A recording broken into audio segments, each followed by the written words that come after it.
Welcome back to the Low Bottom High Rise podcast with me, your host, Moira Casaba. You guys are in for a treat today. We have Mr. Mel Abraham in the house. Mel, thanks for being here. Oh my God, it's so good to be here. We had this on the calendar for a little while, and I looked at it, and go, oh, I get a chance to see her today. Yes, super excited about this conversation. You are I was thinking about this before. I'm like, you're a CPA by trade, but you're an entrepreneur by spirit, right? Because it Yeah. is truly a spirit. And one of the things that you have front and center on your website that I love is paving the road to a richer lifestyle, deeper impact, and complete freedom. Oh, isn't that what we all want? I think it's the three critical outcomes of Yeah. living what I think is a life of affluence. Um, Yes. a lot of people when they hear me use the term, they think that I mean opulence. Now, opulence is just stuff. Right. Affluence is meaning. On that note, I heard something from you not that long ago that really was a different frame for me, and it just kind of woke something up in me. It's your take on legacy. Oh yeah. We all think legacy is what we're going to leave behind when we leave this earth one day. How do you look at legacy, Mel? So, being a CPA and I, work with a lot of people to help them build their wealth, build their lives, do all that stuff. And you hear it all the time. They go, I want to leave a legacy. So Mhm. I want to leave a legacy for my family and this and that. I said, this is a mistake Mm, because we don't want to die to have a legacy. Legacy isn't stuff or something we build and then pass on. Legacy isn't what we leave for people. Legacy is what we leave in people. And mm. the only way we do that is that we live a legacy each day of our life. So we actually get to those last days and we look at it and say, legacy has been every day of my life. Yeah. And I think that I remember, so my wife's from Philly. And when she heard me talk about legacy, being from Philly, she thought I wanted my own Rocky statue on the steps somewhere, which, don't get me wrong, would be really kind of That cool. would be really cool. Yeah. But what I said to her, because she's in leadership and she trains and she runs teams and everything, I said, the power of legacy isn't in the big things we do. The power of legacy is in the little things we do, in the moments that we interact, in the moments that we get a chance to connect with someone, where we might look at a stranger and say, you know what, you look good today. Yeah. And that we just changed our life. That's what I mean by legacy. And if we look at it from those eyes, then we realize the importance of the moments, and then we might just give the reverence that each moment of life deserves. Yes. It's so interesting we're talking about this because right before we hit record, we were Yeah. talking about a death that you unfortunately just experienced in your family. And I was talking about my dad. And it's so interesting that this is literally what we're talking about right now because at my dad's funeral, my dad left a huge legacy. I mean, the flags were at half mast. There was all Oh my kinds God. of things he had built and done and created. But what people got up and said at that funeral reception was how he really made them feel every single time. You know, he was completely and totally present. And so many people kept saying kind of the same thing that when I walked away, I felt different. You know, I felt seen, I felt heard. He always took the time. And that's legacy. It's how we Truth leave is. people. And we are in this society, and my dad's probably looking down on me saying, slow down, sister. Cause I just go so hard, so fast, you know, workaholic, da, da, da, da. But the like the nectar of life, for lack of a Yeah. better expression, is in those like moments that you feel life, that you Yeah. pause, that you just take a deep breath to be in the present moment. I know we're here to talk about money and business and entrepreneurship, but what people think they want to aspire to, and they want what you have or I have, or the success or the this or the that or the book or the whatever, it doesn't mean anything unless we are taking the moments to revel in it. So true. So true. Listen, we will talk about money, but we need to also understand that money is just a result. It's not a purpose. And Mm, and so I know a number of people that have a ton they've got a huge bank account, Right. but they have a bankrupt life. Mm. And it's just not the way to live. And so focusing on focusing on building that bank account without building that life. That's why I use the term rich. I Mm. want a richer lifestyle, the richness of life. And it's Yes. how we experience it. It's how we feel about it. Because wealth is a statistic. And so we tend to, like you said, we're going, I was going to say balls to the wall, but I guess I just did. Balls to the Um, walls. Great. yeah, I love it. you're going with your hair on fire and you're not experiencing, you're not slowing down, and you're not taking that moment to just stop and look in Yeah. the person's eyes or to feel the moment, good, bad, and different, even if it's a bad feeling, to just feel it, Yeah. not necessarily live Yeah. in the bad, but feel it and Right. be alive. And uh, and the reason we want the money is not for the money, Mhm. but rather for us to control the moments. Because if we control the moments, we control the legacy. Mm. And so that's why for me, I look at it and say, yeah, let's build the wealth, but let's build the wealth with a purpose Right. to create that richness in life. I just, I'm one of those that says on that last day, on that last minute, I want to be sweaty, dirty, tired, looking back at all my friends and all the people and go, one, I did it my way, and two, I did it all. Yes. And Yes. I'm ready to Yes. step in. Oh, so good. It's so interesting because, I've experienced this in my own life. It's like the drive for more income, more income, more income, more wealth, more money. And, you get to a point where you're like, whoa, whoa, whoa, like pump the brakes. What is the point? Like, Yeah. what is the point? What is the difference between 100,000 and 200,000? What's the difference between 1 million and 5 million? What's the difference between 10 million and 100 million? What's the outcome that I'm looking for? And I feel like everybody's outcome, the goal is the dollar, but Yeah. what it should be is the why behind that, right? Like, what do you want to derive once you arrive there? What do you want from that? Is the goal now more time freedom, more freedom to be in the moments, more freedom to choose? That's wealth, right? That's I, living a I rich life. totally, I totally agree. I think we actually should measure our wealth in time and not dollars. You know, Yes. how much of the time in my life do I get to control? Do I get to have say on? Um, Yes. is important. Financial freedom is actually the most rudimentary freedom we could strive for. I think it's Mm, really time freedom and mind freedom, and be able to yes. to do that. And so I have people that will come to me and their objective is achieve, achieve, achieve, achieve, and they don't realize the price they're going to pay. Now, I'll tell you, Yeah. I don't work with them, or they don't last with me. Yeah. Right. Because the very first thing I'm going to sit back and do is say, let's just talk about your life. What do you want? What? Right. Why are we doing this? And not because I know better. Well, I do know better, but it's because I screwed up. Yeah. And Yeah. life has a funny way of saying, well, you're not taking the small hints. Let's give you a big one. Absolutely. I totally agree with that. You get the whisper, you get the knock, you get Yeah, the hammer over the head, right? yeah.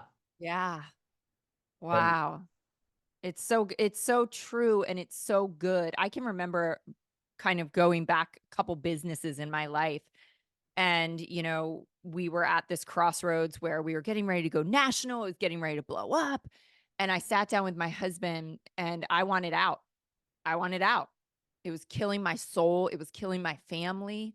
Oh, brings me back, and I remember him saying, "But babe, like, we have put hundreds of thousands of dollars, you've put years of your life." And I said, "It doesn't matter. If this did everything we could ever imagine and more, and, it's just hundreds of millions of dollars, this company that it goes to that level, we will be broken. Our kids will be affected. That's not worth anything." You can the no dollar amount, right? And so choosing different avenues and choosing different things. And that's not to say, and I'm curious what you think about this, because I also believe there are seasons of sacrifice, right? There are oh yeah, seasons of sprinting. There are seasons where you do go balls to the wall and you have to make extreme sacrifices to get to that level where you do have the freedom. So how do you reconcile that? Because I think a lot of people are caught in between those messages, right? Yeah. So I learned this at the hands of a 6-year-old. So I was a Tell me single more. full-time dad. Um, I started raising my son when he was 5.5 years old. It was just me and him. And I had no business because my partners had kind of not thrown me out. They pushed me out. I had no clients, no client backlog. It was just me. But we had $300,000 in debt because I just bought a home. Mm, And I had to figure out how I was going to make money. So I did what most entrepreneurs do. I got on the treadmill, I started running, I put my head down, I'm running, running, running, running. And around 6 years old, he comes running in one day, he says, Daddy, Daddy, I drew a picture of you at school today. And I kneel down because he was so excited. It was like his birthday morning or something, and I get this picture from him. And there I am in a stick figure, blue felt tip pen, with two computer screens, a phone in each ear, and one on the desk ringing. And I looked at it and I said, "Holy moly!" Um, mhm. and I could have, and then I had all these people in my world saying, "Here's the problem, Mel. You need work life balance. You need work life balance." And and I could have looked at him and said, "Dude, we need the profits. I got to do this because this is how we're going to Right. be able to keep the roof over our heads. We're going to be able to do the things we're going to do, and all of that." And the fact of the matter is he didn't need my profits. He needed my presence. Mm, And that's when I started to realize that work life balance is a myth. And this is yeah. the myth that we're sold of balance, which in some senses insinuates equality. In Mhm. another senses, it insinuates that you got a weight on one side, a counterweight on the other side, and they're playing tug of war. Right. That's Right. conflict. So we don't need balance, we need harmony. Mm, I And love that. harmony comes from intent. Yes. And too often, we're on the current of our life, but we don't know what boat we're on. We don't know what oars we have. We don't know what direction we're going because we're not intentional. And there'll be times where intentionally, you're going to work hard. Intentionally, you're going to be present and do this. So, as long as we live with intent, we are finding our own harmony, our own rhythm, our own melody to our life in a way that works. So, with Jeremy, one of the things that we did is I created a calendar because I was Mm, traveling, I was speaking, I was doing things. He knew the red blocks were always his. yeah. And so there was intent every time with every block. And he also knew any other color could get moved for him. Mm, And so from the outside, it may not have looked balanced, but from right. the inside, it was intentional, it was communicated, it was open, and we were living life. Now, him and I are, he's 33 years old, got two grandkids and everything, and we're as close could be. Yeah. And that's where it's so about the moments, Yeah. right? I can remember when I started working a lot as a mom, and I it's funny, my dad keeps coming up. He must be around somewhere in some way, shape, or form. But can remember looking back and thinking, my mom was always there. She worked while we were at school, but she picked us up every day, had dinner on the table every night. She was always there. My dad would, slip in at 6 o'clock at night, put his briefcase down. But I remember my dad. I remember this presence. I remember him playing with us. I remember him down on the ground on the carpet with us or outside playing catch. But then I thought, but wait, he always went in every single night religiously and watched the news every day in that chair. So I'm like, wait, he might have spent 30 minutes with us. But I remember my dad. Yeah. And it was that time was so focused and intentional and his presence was there. And my experience has been as crazy busy as I am, and, I've still got kids in the house, that I am so much more intentional with my Exactly. time. It's like we all want more time, and I'm like, "It's right in front of you." Just last week, I got home on a red eye. I mean, like, I'm about to fall on my face, right? And my 15-year-old son looks at me, he's like, "Mom, can we go get Mexican?" And I was like, "Oh, dear God, all I wanna do is go to sleep." But I looked at him instantly, I was like, "Yes, we can. Yes, 100%. I will go out to dinner one-on-one time with just you because it's my intention. is to actually one of my yearly goals says to pursue my children.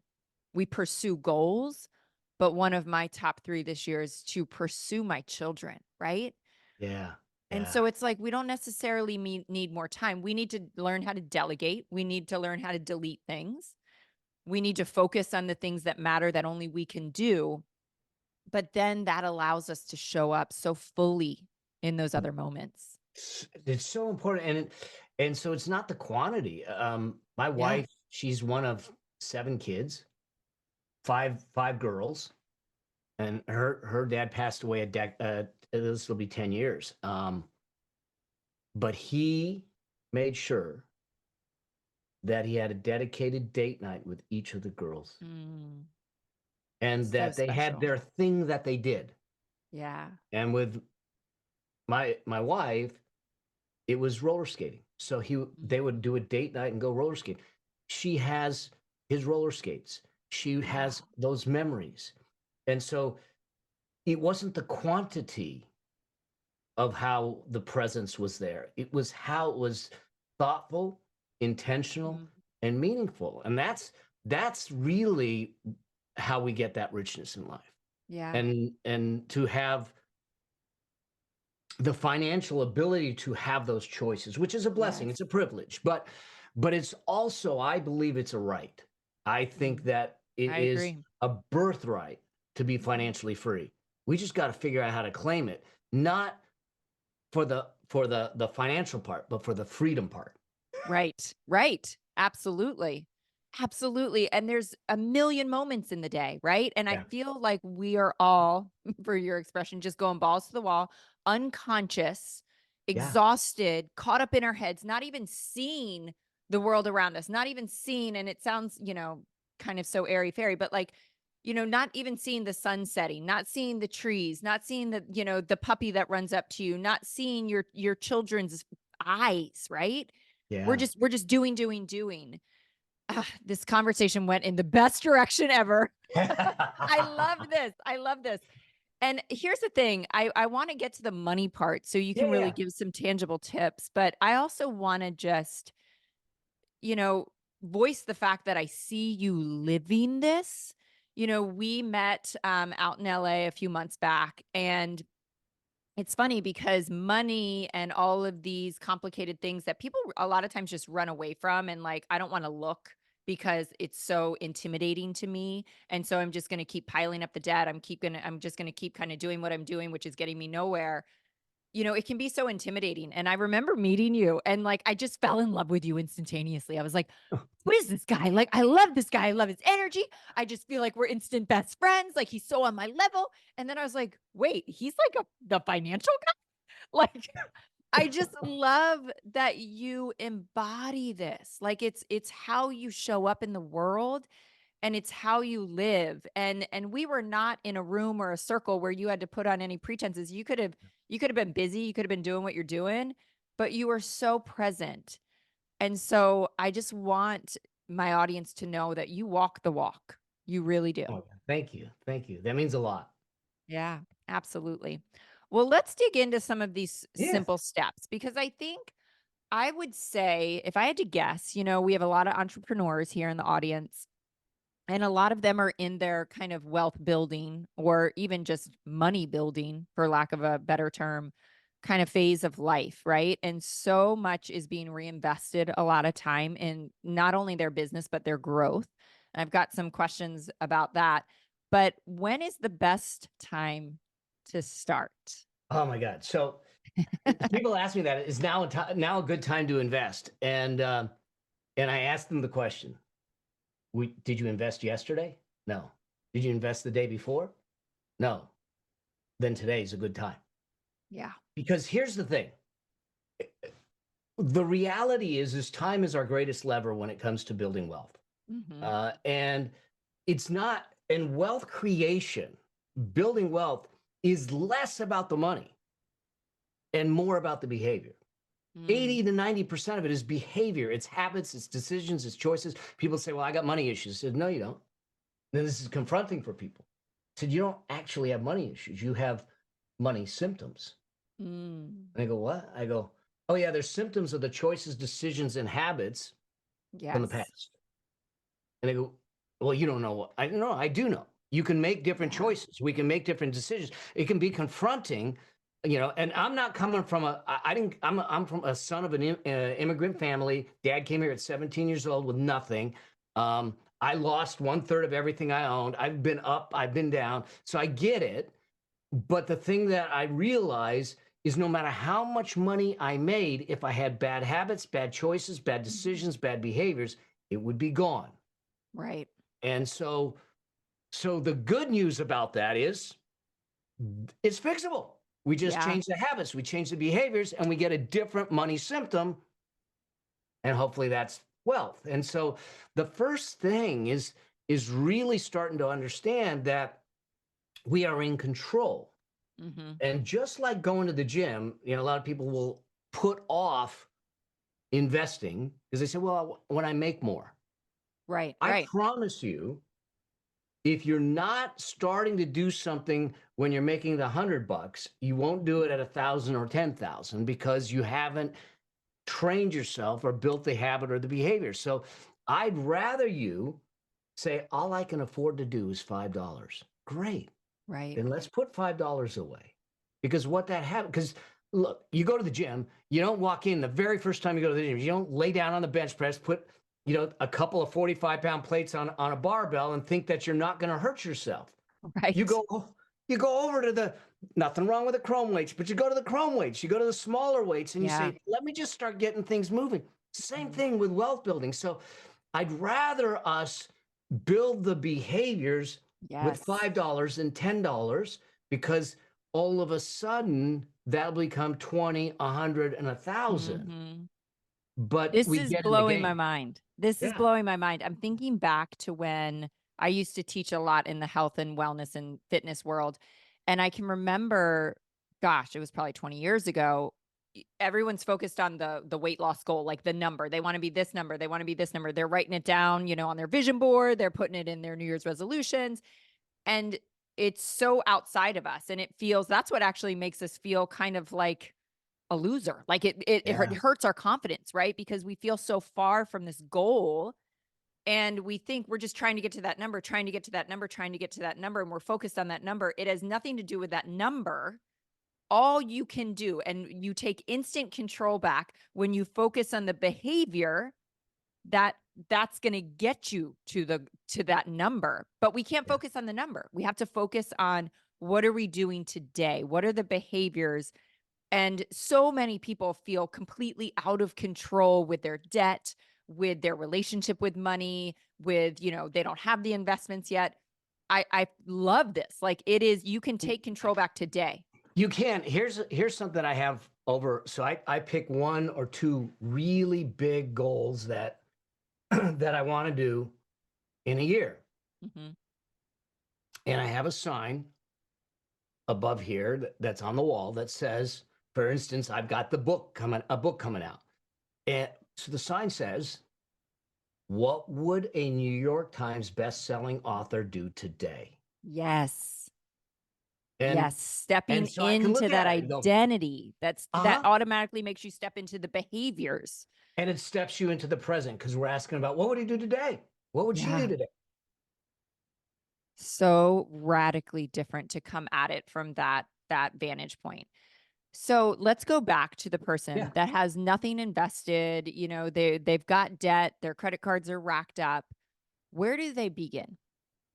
So here's I kind of I kind of walk through something that I call the wealth priority ladder. And the, the first thing to do is this. I want to make sure that you have breathing room. Mhm. So we call this the comfort fund. I just want it's not an emergency fund, it's not any of that. It is to make sure that we don't go further into debt or Mhm. further into stress if something unexpected happened. There's statistics that show that more than 50% of people cannot they're living check to check and they cannot sustain themselves if they had an unexpected expense of over $1,000. Wow. So what I want people to do is first find a way to get $1,500 Mhm. or 1 month's expenses in a high yield savings account. Now, that may mean you take a side gig for a moment. That may Right. mean you look around the house and say, I'm not using this stuff. Let me put it on Facebook Marketplace. Let's get Right. rid of it. Yeah. The whole purpose of it is to say, look, something happens, I got my medical deductibles covered. Something happens, I can pay for the transmission. Something happens, I can take care of the kids. I don't have to go into debt or deeper into debt if I'm already in debt to get there. So that gives us some comfort. Then is when we start to look at, okay, the next stage is to build what we call a peace of mind fund instead of an emergency fund, and start to look at the debt that we have. Mm. If we have what I call destructive debt, there are folks out there that say all debt is the devil. No. I don't think all debt is the devil. Right. I do think that all debt have two personality traits, no matter what it is. But I think that there's constructive debt and destructive debt. Mm. Destructive debt is the debt we use for consumables. It's the Mhm. debt we use to pay for a lifestyle that we can't actually afford today. It's the debt we use to buy stuff because we happen to be on Instagram and we swiped over. That looks good. I think I'm gonna Yeah. buy it. Double click, Again, face not living scan. intentionally. Right. Okay. So destructive debt is doing that. It is not increasing your net worth. It is not increasing your wealth. It's really not increasing the level of richness in your life. It's Mhm. only giving you momentary pleasure. It's stuff. Okay. Then there's productive debt. Productive debt is something that will increase your wealth, will increase your net worth, or will increase your cash flow over time.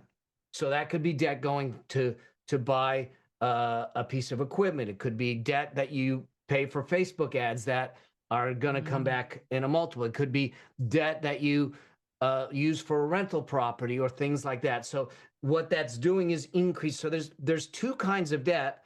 I'm cool with the productive debt. I'm not cool with the destructive debt. But no matter whether it's productive or destructive, they both have the same personality traits. And the first personality trait is it costs, Right. called interest. All debt will cost you money to have it. Right. Even the people that say, well, it's 0%. No, it ain't 0%. Somehow they're Right. paying for it. Yeah, Someone's paying exactly. that bill. Okay. That's one. The second personality trait is all debt stresses. It Mm. stresses our financial situation and it stresses our personal lives. Mm. Even if we don't think it does, the fact that you know in the background you have this debt service, this payment that you got to make, there's stress there. And so we need to acknowledge and say, okay, it has these two personality traits. I got to do it deliberately. I got to do it intentional. Um, so so when we do this, you've got once we have the comfort fund, then I look at, hey, you've got the destructive debt, and we need to build the peace of mind fund. There are those that will say, do get out of debt first, then worry about the rest. Mm. I think it's a mistake. Okay. And my path will extend the time to get out of debt a bit, but I think your debt management muscle group is different than your wealth creation muscle group. Mm. And if you ever seen a dude go in the gym, like we're using a lot of gym analogies, and all he does is work his upper body and doesn't ever do the lower body, Yeah. looks great in sweats, but we put those shorts on, it's a Yes. Q-tip. Yes. Um, Yes. so I want to make sure that we exercise both muscle groups. Yeah. And so let's say that I have an extra $500 to use towards getting out of debt and getting my emergency fund or investing in place. So I'm going to make an allocation. Now, what that percentage is going to be based on your desire. Okay.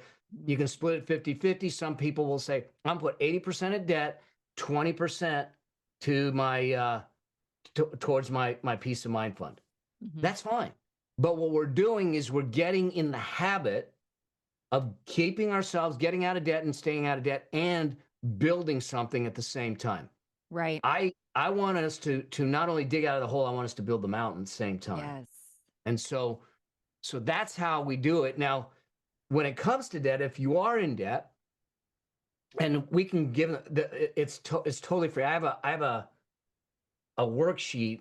It's an Excel template that's called the debt breakthrough calculator. Literally, you can put all your debt in, the payments and everything, and then you can decide: do I want to use a snowball method, which is smallest balance first, or the avalanche method, which is lowest interest rate, highest interest rate first. Yep. It schedules the payments out, and then you get on a debt pay down plan, and you get yourself on a plan. And at some point, I want you out of destructive debt, never to go revisit again. Doesn't mean Wow. you don't use credit cards. I use credit cards all the time, but Right. we don't carry balances, especially in a Yes. rising interest rate environment. Yes. Yes. Yes. So phase one is the comfort. Hmm. Phase two is making sure that I got my peace of mind fund and myself out of debt. Now, the peace of mind fund, a lot of people will say 3 to 6 months, especially for entrepreneurs. I think that's way too short. Mm, for Okay. sure. I have for years said 9 to 18 months, call it 12 on average. Okay. Yeah. So, and here's why. The first 3 months, you're in shock. The second 3 months go, I better get something done. And the Yeah. third 3 months, you're finally doing something. Okay. Right. Um, and in now, with the level of high yield cash accounts, high yield savings accounts where you can get at 5.5%, Hmm. it's not as horrible to have some stuff in cash and fully Right. liquid. So, so I want to get out of debt, and I want to get, say, 12 months into this peace of mind fund. Once one or both of those is cleared, I'm either out of debt or I have that my peace of mind fund. Then whatever was going towards that can start to go towards investing. Yes. And that depending on your age or stage of life, you're gonna want to invest 15 to 30%. I know it's a lot into into your future. Yeah. And so what we would do is determine what it takes to get to your number, and then start investing there. I love this. This is so, I just love a formula. Like, I love an exact path. Like, tell me what to do first, and then second, then third, then fourth. Let's go back to destructive, productive. Yeah. This is huge. And I also love that you said both stress, like in multiple ways, right? So understanding kind of the emotional part of, I can feel good about productive stress, but I will still recognize that it will still feel like stress, right? Yeah. But once you Yeah. understand that intellectually, it makes it very different.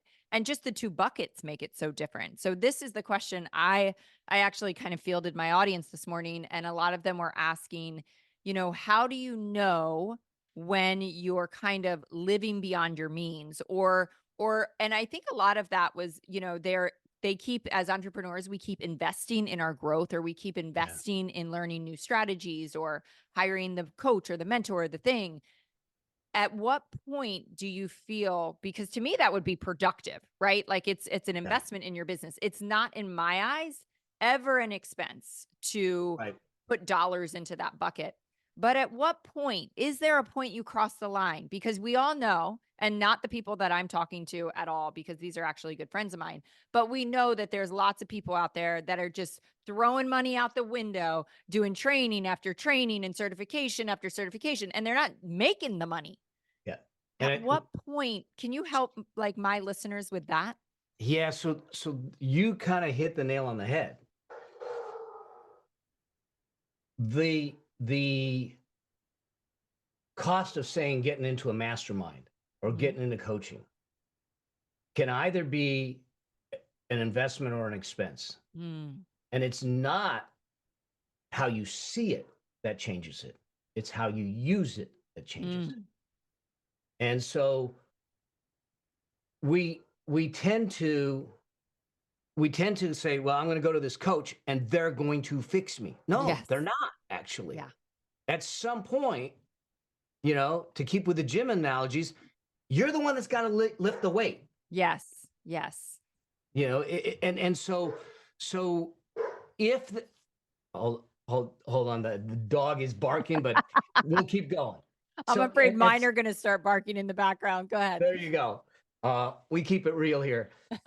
So here's the at some point you got to look at it and say, am I getting an ROI on this expense, Yes. on this cost? Now, here's the important thing. No matter the investment, even if someone says, hey, like I'm helping someone to set up their investments and build their portfolio right now.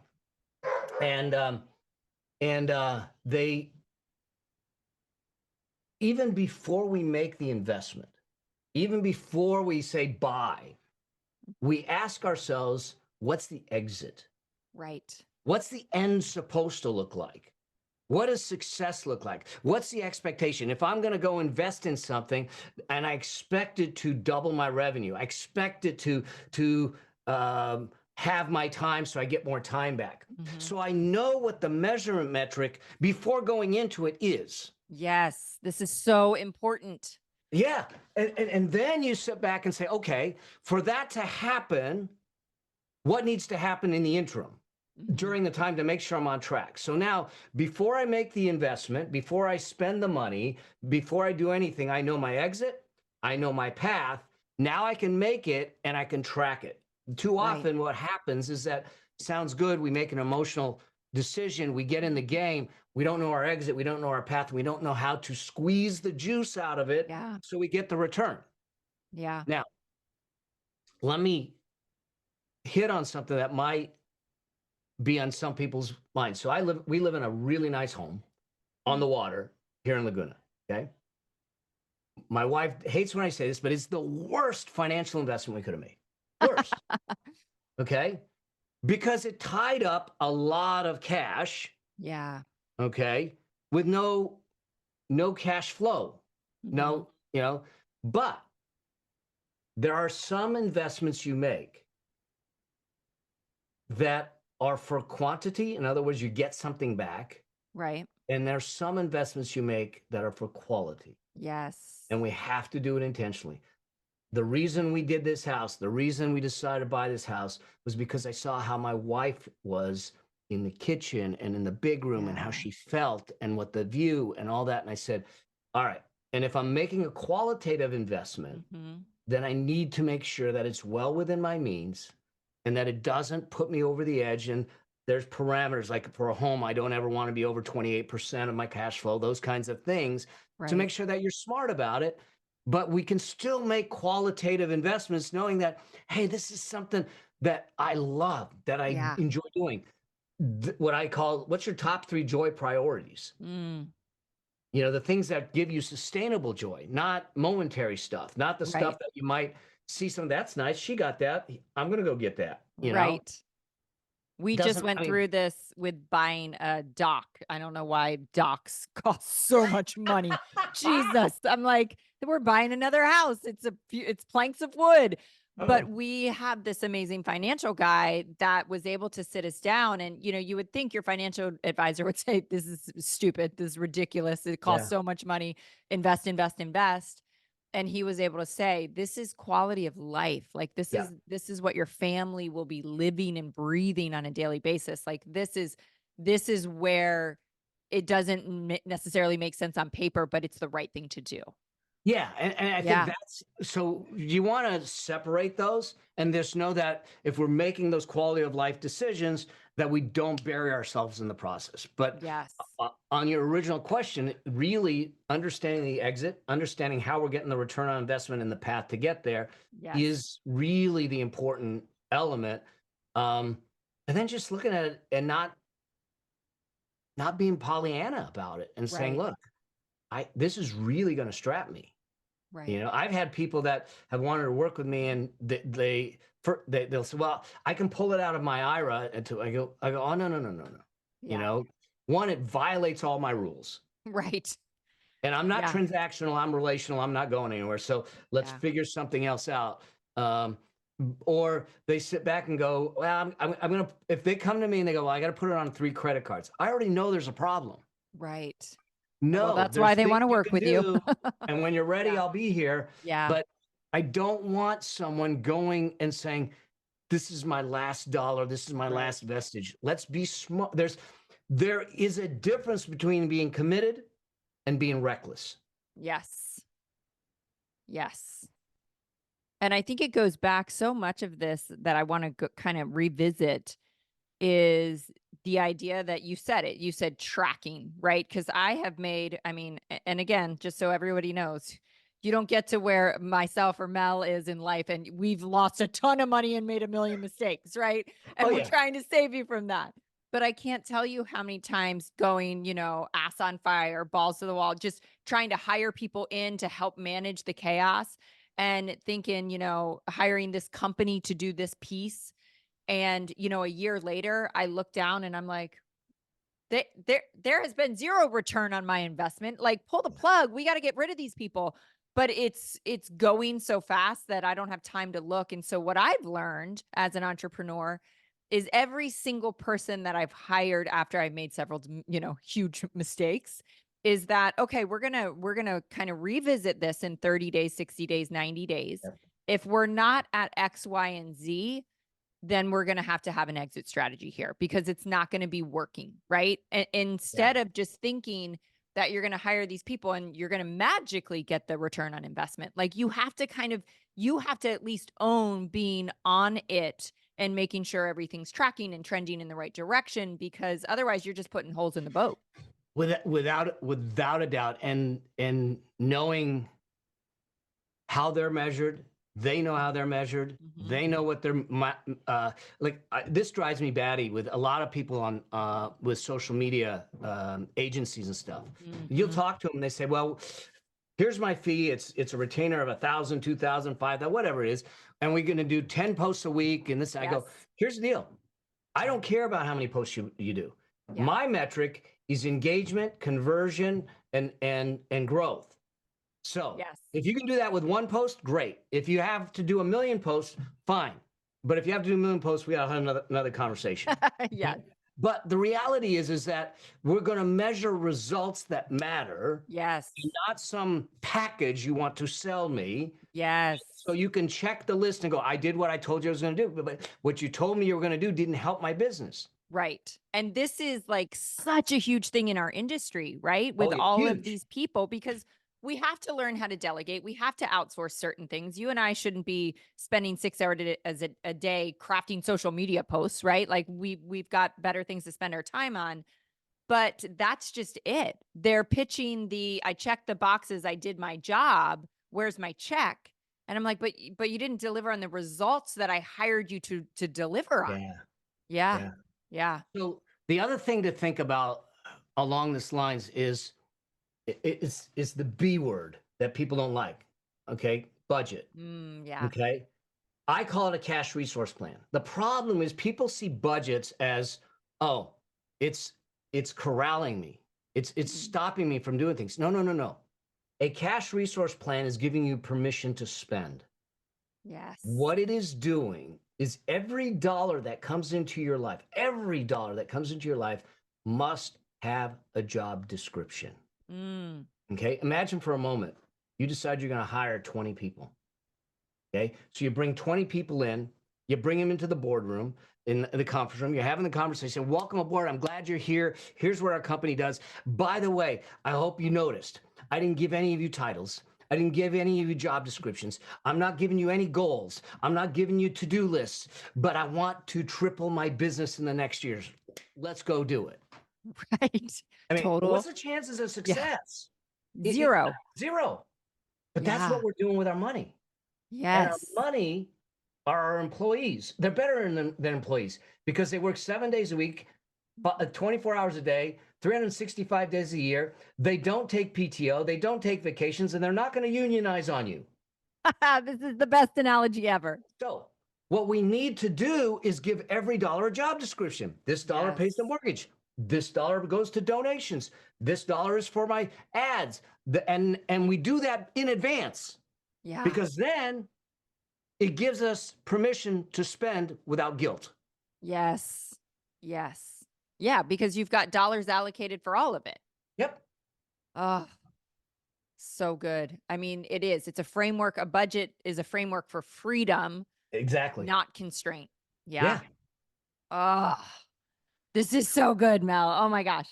Um, we don't have a ton of time left. So I wanna go back to kind of the emotional place. Yeah. And this actually came in from a friend of mine. She said, when there is panic, And I love what you already hit on this, right? I would think like when you're in that financial kind of panic of spending, you can ask yourself, right? Like, is it going into this bucket that's productive or destructive? I think that's a great first action.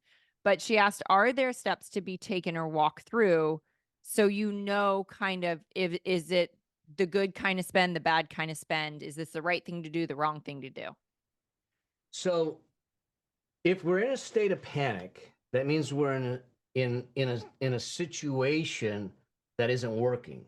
Mhm. So the first thing that we want to do is it's like going to the doctor.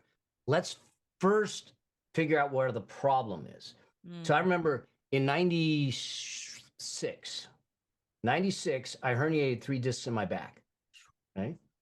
I had a martial arts studio for 11 years, and I went in, didn't warm up, and I started throwing the kids around, Oh, and then I let it go. So I had 8 millimeter herniations, and I went in to see an orthopedic surgeon, and the first thing he says, "Well, we need to go do surgery." And I said, "What do you mean?" He says, "Well, the discs are sticking out, so we're going to just trim the disc away, okay? whew, And that way, it'll take away the pain." And I go, "But hold on a second. Isn't the problem the right. compression of the vertebra that is causing the disc to protrude?" He says, "Yeah, it is." I said, "But so by just cutting the disc away, what are we doing about the Yeah. compression?" He says, "Well, nothing really." I said, "Well, then what happens down the road?" He said, "Well, at some Right. point you might have to fuse your vertebra." I go, Oh my gosh. "Oh, okay." I said, "I'm not doing that." He says, "Well, there's very little chance you're going to fix it without it." I did. Okay. But the fact is that they were treating the symptom, Right. not the cause. Yeah. So the And very we first think in thing, that moment that the panic is the decision. yeah, Yeah. yeah. So let's step up and try to figure out where the symptom is. Do Mhm. we have a leak? Do we have something that's inefficient, ineffective? Let's figure out what's causing the symptom so we can Mhm. get to the cause and say, okay, does this spend help fix the cause so I can do that? Right. Okay. The other thing to realize is to understand that when we bring emotions into when our emotions go up, our financial intellect goes down. Yes. Okay. Um, just try to shorten the story. In 2005, I got involved in an investment that turned out to be a Ponzi scheme. This Mhm. guy told me, 20% returns. I'm on this bluff in Malibu looking at it. Everything was great. I'm literally the numbers nerd in me. I'm penciling it out on a spreadsheet, 20% returns. Oh man, I'm going to be bigger than the GDP in like 3 years. And I wiped out 1/3 of everything I owned, well into 7 figures. Me and two other dudes, we lost over 4.5 million bucks in that decision. But what happened was Mm. he triggered my emotions. And when emotions went up, I went straight to stupid. And so you're saying whether your emotions are high, good or bad, right? We're not thinking straight. Yeah. And so when we make a decision in an emotional state or fear, then the likelihood that that decision is correct from a financial standpoint goes way down. So Wow. what we need to do is separate ourselves from the emotion. And what the emotion typically is an anticipation of what might happen if we don't get this right, especially when it's financial stuff. Now, if I don't do this, I'm going to be bankrupt. I'm going to be on the street. And we start parading this Right. stuff ahead of us. And so now we got to look at it and say, how do I separate the emotions from the facts? That's so interesting that you shared that story because she's obviously asking from a negative emotion standpoint. Mhm. And so often we're looking when we're in that negative emotion, we're looking for, I want to feel good about this decision. But you're actually saying you could feel too good. You could be getting Yeah, swept up in the emotion. So you got to be careful on both ends both of that emotional sides. spectrum. Yeah. Yeah. If you Oh, look at any of these, any cons, in fact, I did an episode on my show on the emotional and psychological triggers, and there was 8 of them. This person that did the Ponzi scheme, he used on me. wow. In hindsight, at the Yeah. time, But this is why if you have a cash resource plan, this is why if you have a process, this is why if you have rules for investing and you follow them, like I might not make an investment that could have been the next Amazon, Right. but if it didn't hit all the rules that I put in place to keep me safe from not doing the same thing I did before, Mhm. then I'm following the plan, I'm following the strategy, I'm following the rules, I'm following Right. the discipline to have the behaviors to do the right thing. I love that. I love that so much. And just like you said, all dollars have a job. Yeah. I can remember the first time I made a ridiculous, I mean, it was a great investment, but it was a six-figure investment in a coach and a mentor. And, I sat my husband down and he's like, "Excuse me, what?" Like, "What?"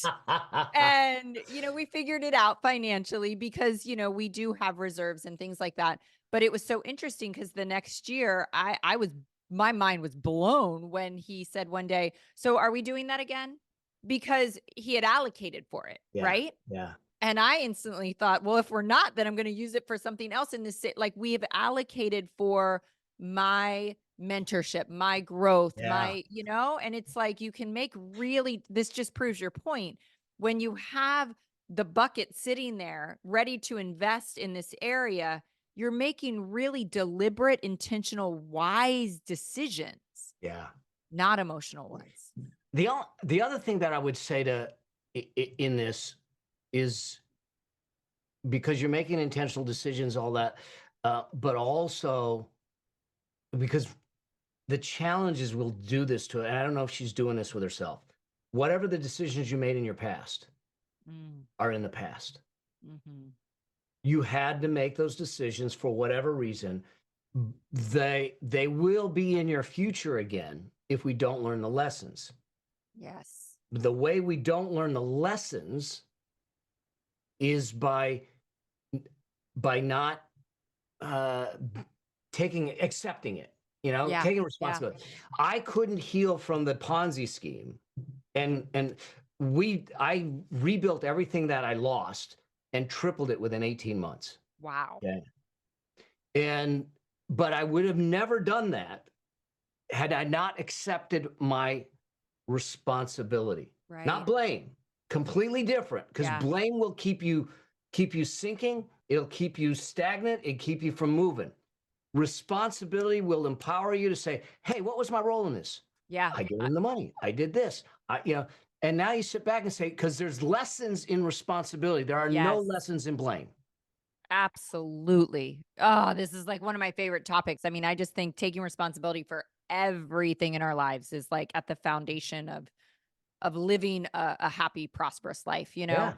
And just like you said, that's the pivot. It's like I take responsibility, I get my side of it. This is my side of the street, as I always say. I see it, now I can learn from it and I can do different going forward and I can Yeah. feel confident in making changes going forward. And then you also start to even look back, not that you would want to go through that experience again, but there's a piece of you that's grateful because you never really would have learned what you got on that deep level had you not experienced that. I am where I am today because I lost that money. Yeah, My clients are better off because I lost that money. right. Look, I paid for like 3 Harvard PhDs. So Right. y'all Yes. y'all might as well get the benefit of it. But the Right. things I teach, the things I write about, the things when I meant, it's because of that. Yes. And he and that goes back to some of the things we talked about before. Now at least it wasn't intentional at the time. At least I'm intentionally giving it value in the future Right. Right. by paying it forward, by teaching it, by doing Yeah. some things. So now it had some value. Right. Would I want to have gone through it? Not necessarily, but I am better today because of it. Right. I mean, I teach, that's what I always teach is how is everything is a gift. Every single thing is a gift. And for the audience, you might not be teaching this like Mel's teaching this, but you have children, right? Like Oh, yeah. when something devastating happens to us, whether it's our team at work or our children and our family at home, like we will make sure that that doesn't happen. There's such a gift in that. There's so much value in that. And that just, Do you gosh, know it feels why so much better. I was able to rebuild? from the Ponzi scheme. So there's three of us that there was more in it, but there was two buddies in it. One spiraled out of control, resentment, bitterness, destroyed Yeah. his marriage, destroyed his business, destroyed his liver. He started drinking. The other one just shrunk his life and kept on living. I was resentful, but I had Jeremy. Mm, He was still living with me. And yeah. I realized that if I curled up in the corner in adversity, he was watching Yeah. and he would see this is the way you deal when things go wrong. Mm, So because of him, I said, I got to be strong. I got to get up. I got to show him. And so I literally sat him down and said, here's what happened. I yeah. said, it's going to hurt, How old was he but at the it's not time? destructive. He would have been 14. Wow. So he really got it. Yeah. Yeah. And What a gift. What a lesson. I mean, yeah. he'll grow up when you and I are gone one day and he'll tell that story. Yeah. And it will, I mean, I'm sure just be a huge part of shaping who he is and how he operates in the world. He's What a 30. gift. He's 33. His wife's 30. They got two kids, three homes, and a multi-million-dollar net worth already. Wow. You So did good, Dad. something sunk in. And Oh my and the gosh. most important thing, he's a good person in spite of the Yeah. genetics. In spite of the genetics, he he is he's a Oh. good husband. He dotes on the little girls. He's Mm, just and I look at it, I go, that's my proudest success. yeah. Yeah. Gosh, so good. And I want we'll wrap here, but I Yeah. just want to kind of give this little nugget because we all have parents that did things right and things wrong. And it is my belief that every single thing that I used to view as my parents did wrong is actually the greater gift because it was so apparent in my life and I lived it. And so I go so far in the other direction with my children. It's who I am today Yeah. because of that, right? And what a Yeah. gift. What a It gift. is huge. Huge. Huge. Oh, well, Moments. The Mel, moments this matter. yes, this has been the best conversation. I could literally talk to you for hours. Where can people find you? What do you have coming out? You got to tell the world about this, Uh all the things. so So excited. I'm all over the socials, and under Mel Abraham 9 on Instagram. I'm not sure who the other 8 are, so we'll hunt them down. Um, and and I'm on YouTube. I've got my show, the Affluent Entrepreneur Show. But the big thing is I have my new book coming out called Building Your Money Machine: How to Get Your Money to Work Harder for You than you did for it. Yes. That is a lot of what we talked about here. It's part life philosophy, money strategy, money tactics. It's the processes, the frameworks, and everything that we do. I like I said, I believe that financial freedom is a birthright. I'm on a crusade to get people to understand how to claim it because I believe that we're here to live a life that outlives us and our time here. And we do Mm, that by making every moment matter. It's what I call the legacy factor. And I love so it. that, yeah, building your money machine book.com for that. There's pre-orders and stuff there and all that stuff. But that's the exciting stuff I got going on right Yeah. now. That is super exciting. I want everybody to go buy like 10 copies because you're not just going to want one for yourself. You're going to want to gift them to everybody else. So that link is in the show notes. So make sure you go there. Tag Mel in this episode, tag me. We would love to hear from you guys. Just your feedback, your questions, all of it. Bring it, and we will do our best to serve you guys. But Mel, thank you so much for being here today.